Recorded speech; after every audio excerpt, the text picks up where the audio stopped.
안녕하세요. 구초있습니다. 저는 50대 직장인이고요. 가장 최근에 치러진 2022년 제33회 공인중개사 자격시험에서 1, 2차 동차 합격을 했고요. 제가 공인중개사 시험을 준비하면서 느꼈던 점이나 공인중개사 시험 전반에 대해서 같이 얘기해보고자 이 영상을 통해서 만나게 되었습니다. 먼저 공인중개사 시험에 대해서 한번 알아볼 텐데요. 보통 공인중개사 시험은 어른들의 수능이라고 그럽니다. 그만큼 많은 사람들이 관심을 가지고 있고 또 많으신 분들이 실제적으로 시험에 접수를 하고 있고 응시를 하고 있다는 것을 알 수가 있는 대목인 것이죠. 대입 수능과 대비해서 인원을 한번 확인해 볼게요. 작년 같은 경우에 대입 수능은 49만 3천 명 정도가 응시를 했습니다. 올해는 좀 더 늘어서 50만 9천 명이 시험 접수를 했고요. 이에 반해서 공인중개사 시험은 1차, 2차 이렇게 나뉩니다. 작년 같은 경우는 1차가 약 24만 7천 명, 2차 시험이 15만 2천 명, 그래서 합계 약 39만 9,900명, 거의 40만 명에 육박하는 많은 숫자의 사람들이 공인중개사 시험을 접수를 해 주었고요. 올해 같은 경우는 작년보다는 약간 줄었지만 1차가 23만 8천 명, 2차가 약 14만 9천 명 해서 합계가 약 38만 7천 명으로서 대입 수능 인구의 총 76% 정도를 차지할 만큼 굉장히 많은 사람들이 공인중개사 시험에 실질적으로 접수를 해주고 있습니다. 2차 시험 합격자를 가지고 한번 분석을 한번 해볼 텐데요. 28회에는 합격자가 약 2만 3,600명, 29회 때는 16,800명, 30회 때는 2만 7,000명, 31회 때는 16,500명, 32회죠. 작년 같은 경우는 26,900명의 합격자를 보이고 있습니다. 여기서 좀 특이한 사항은 28회, 30회, 32회 짝수년도는 2만 명을 상회한 2만 3,000명, 2만 7,000명, 거의 2만 7,000명에 육박한 합격자 수를 보이고 또한 합격률도 31%, 36.6%, 29% 같이 30%에 육박하거나 30%를 넘는 숫자를 보이고 있는 걸 알 수가 있습니다. 하지만 이에 비해서 29회는 16,800명, 31회는 16,500명 정도의 합격자를 보여서 상대적으로 짝수년도에 비해서는 합격자 수가 좀 줄었고요. 그리고 합격률도 21%, 22%처럼 20%대 초반대의 합격률을 보이고 있습니다. 요까지 작년까지 어떤 경향이라고 보면은 짝수년도는 좀 난이도가 좀 쉬웠지 않았나. 그리고 홀수년도는 난이도가 좀 어려워서 합격자 수도 좀 줄고 합격률조차도 조금 줄어드는 것이 아닌가 이렇게 추정해 볼 수가 있습니다.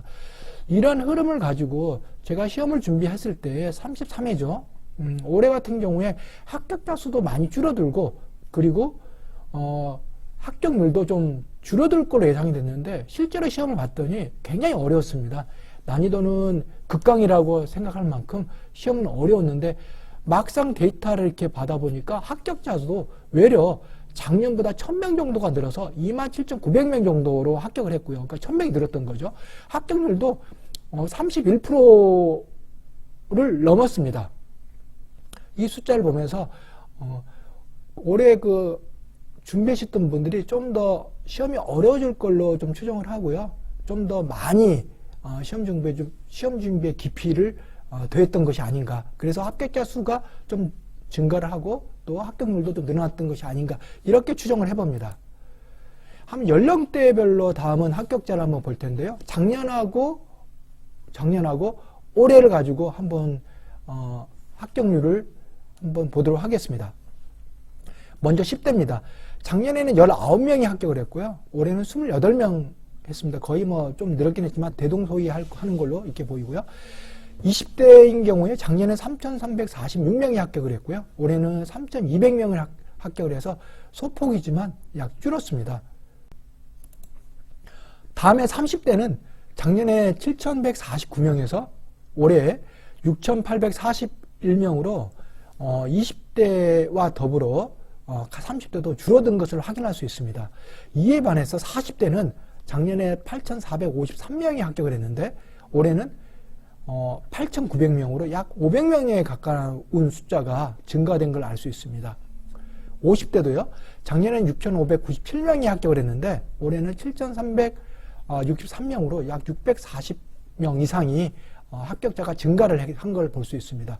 60대 이상도 작년에 1,351명에서 올해는 1,575명으로 약 200명 정도가 증가한 것을 볼 수가 있습니다. 이 60대에 1,575명을 분포를 봤더니 70대가 37분 계시고요. 80대도 한 분 계십니다. 대단하다고 생각합니다. 70대, 80대 38명을 뺀 나머지 숫자가 모두 60대로 보시면 이 숫자를 이해하는데 큰 어려움이 없을 걸로 봅니다. 크게 작년과 올해를 비교했을 때 20대, 30대는 합격자 숫자가 좀 줄었다. 그리고 40대, 50대, 60대, 40대 이상은 외려 작년보다 늘었다. 그래서 전반적으로 1000명의 합격자가 는 거는 50대 이상의 합격자가 늘어서 올해 좀 합격자는 늘었다. 이렇게 볼 수 있고요. 합격률도 작년까지 경향을 이렇게 보면 아무래도 50대 이상은 기억력의 그 쇠퇴 이런 측면에서 20대, 30대보다 불리한데 올해는 50대에도 합격률이 31.3% 정도로 보여서 20대, 30대, 40대에 비해서 그렇게 많은 차이를 보이지 않고 있습니다. 그래서 올해는 50대에서 상당하게 많은 숫자가 좀 더 합격을 하기 위해서 집중적으로 공부하지 않았나 이렇게 생각이 되집니다. 다음으로는 접수 유형별로 2차 시험 합격자 비중을 한번 살펴볼 텐데요. 일반 응시자가 합격자가 약 1897명으로 비중은 39%를 보이고 있습니다. 여기서 일반 응시자라 함은 저처럼 동차 합격하신 분들을 얘기합니다. 다음으로 1차 시험 면제자가 약 17,000명으로서 비중은 61%를 보이는데요. 토탈 27,916명 중에 거의 상당수의 많은 사람들이 1차 시험 면제자입니다.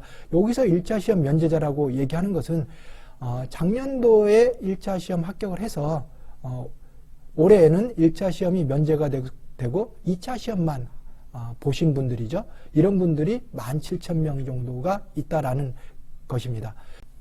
다음은 동차 합격률을 한번 살펴볼 텐데요. 아까 일반 응시자 합격률이 약 1897명이라고 그랬지 않습니까?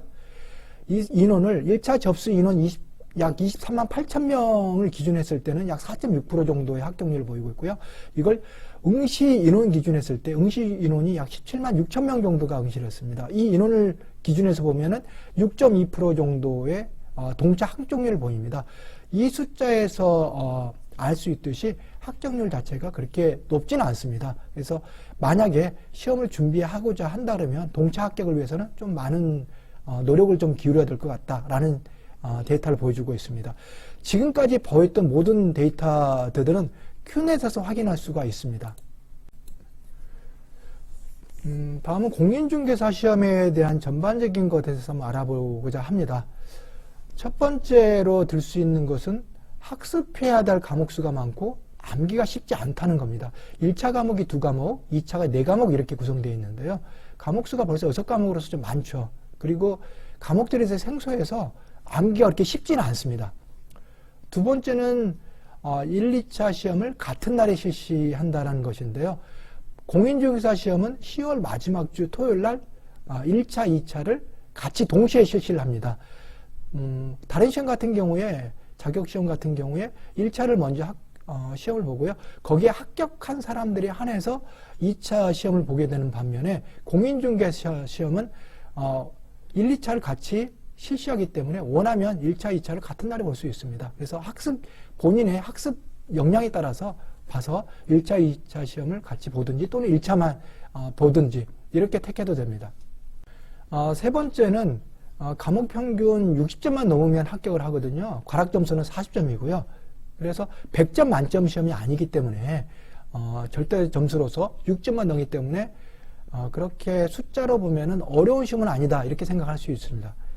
네 번째는 법 관련 과목이 다수이다 보니까 저처럼 비법학 전공자들에게는 접근하기 그렇게 어렵더라고요. 용어 자체가 그렇게 쉽지를 않고 처음에 한번 학습을 하게 되면은 그렇게 머릿속에 와 닿지는 않습니다. 중요한 건 반복 학습이거든요.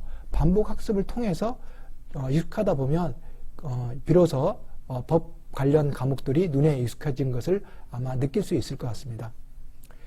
마지막으로서는 이게 좀 많이 중요한데요. 학문으로서 접근하는 게 아니고 시험의 관점으로서 봐야 된다는 겁니다.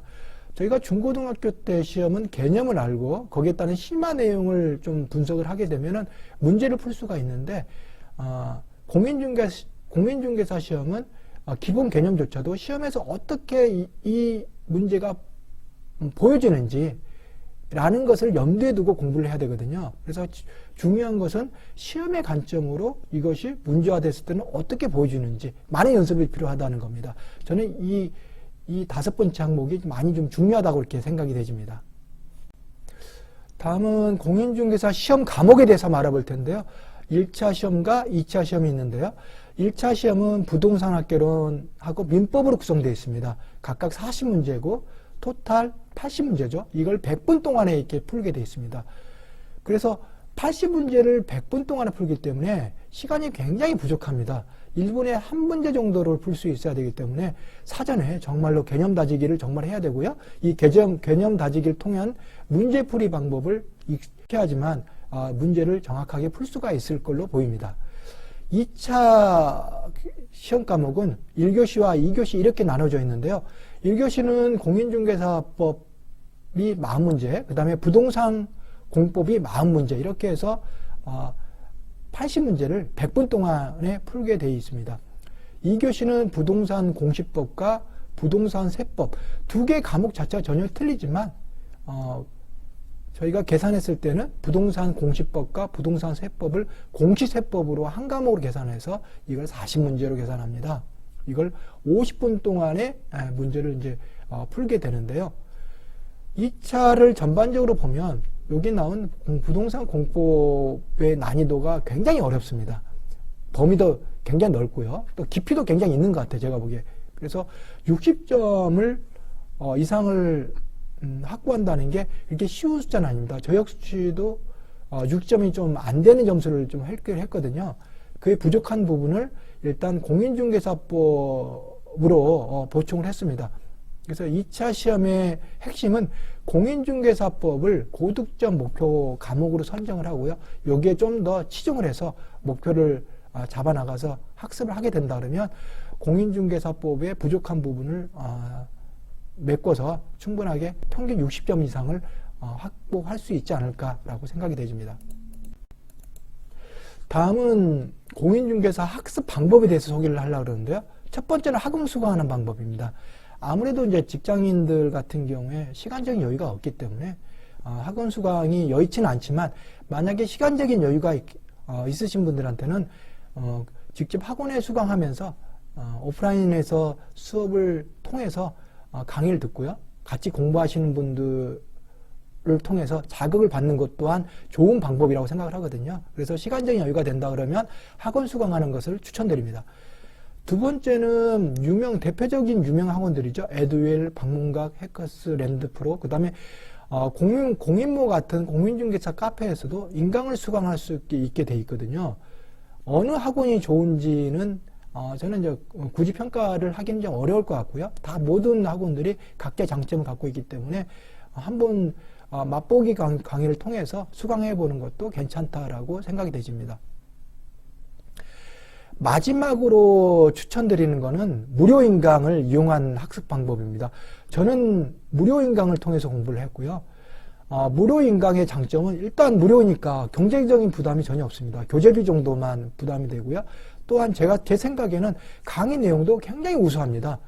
이 부분에 대해서는 다음 시간에 무료 인강에 대해서 좀 자세하게 설명을 좀 드릴 거니까 그때 한번 참고해 주시면 좋을 것 같습니다. 제가 말씀드린 것은 3가지 방법이 있는데 그 중에 무료 인강도 굉장히 강의 내용도 우수하고 그리고 경제적인 부담이 거의 없기 때문에 괜찮다라는 측면을 저는 좀 추천을 좀 드리고 싶습니다. 이 3가지의 방법을 알려드렸는데요. 자기 자신의 어떤 성향, 그 다음에 처해 있는 환경을 고려해서 적합한 학습 방법을 택해서 공부한다고 그러면 저는 충분하게 합격을 할 수 있다라고 생각을 해줍니다.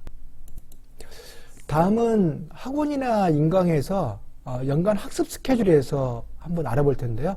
공인중개사 시험은 10월 마지막 주 토요일에 아까 본다 그랬잖아요. 그래서 다음 달인 11월, 12월 달에 입문과정, 그 다음 해인 1월 달, 2월 달에는 기초과정, 3월 달, 4월 달에는 기본과정, 5월 달, 6월 달에는 심화과정, 7월 달, 8월 달에는 단원별 문제 풀이과정, 9월 달, 10월 달은 동형 모의고사 과정을 가지고 보통 학습 연간 스케줄이 이렇게 구성되어 있습니다.